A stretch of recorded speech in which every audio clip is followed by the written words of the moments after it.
Ang mabuting balita mula sa langit sa araw na ito. Aleluya, aleluya! Ang sinumang kumakain sa katawang aking hain ay nananahan sa akin. Aleluya, aleluya! Ang mabuting balita ng Panginoon ayon kay San Juan. Pinupuri ka namin, Panginoong Hesukristo. Noong panahong iyon, nagtalo-talo ang mga Hudyo.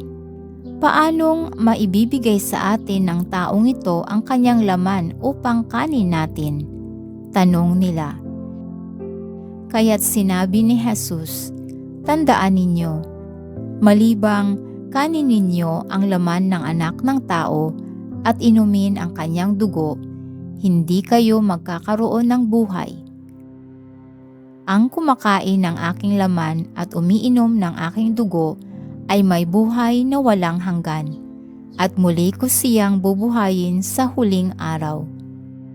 Sapagkat ang aking laman ay tunay na pagkain, at ang aking dugo tunay na inumin. Ang kumakain ng aking laman at umiinom ng aking dugo ay nananahan sa akin, at ako sa kanya. Buhay ang amang nagsugo sa akin, at ako'y nabubuhay dahil sa kanya.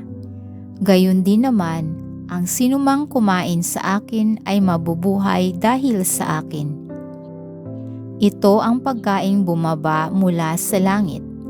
Ang kumakain nito'y mabubuhay magpakailanman.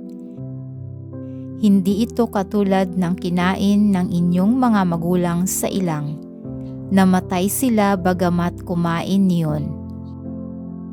Sinabi ito ni Jesus nang siya'y nagtuturo sa sinagoga sa Capernaum. Ito ang mabuting balita ng ating kaligtasan. Papuri sa Diyos. Maraming salamat po sa inyong tulong na maipalaganap ang mabuting balita ng Poong Jesus sa lahat ng mga Pilipino sa buong mundo. Pagpalain nawa tayong lahat.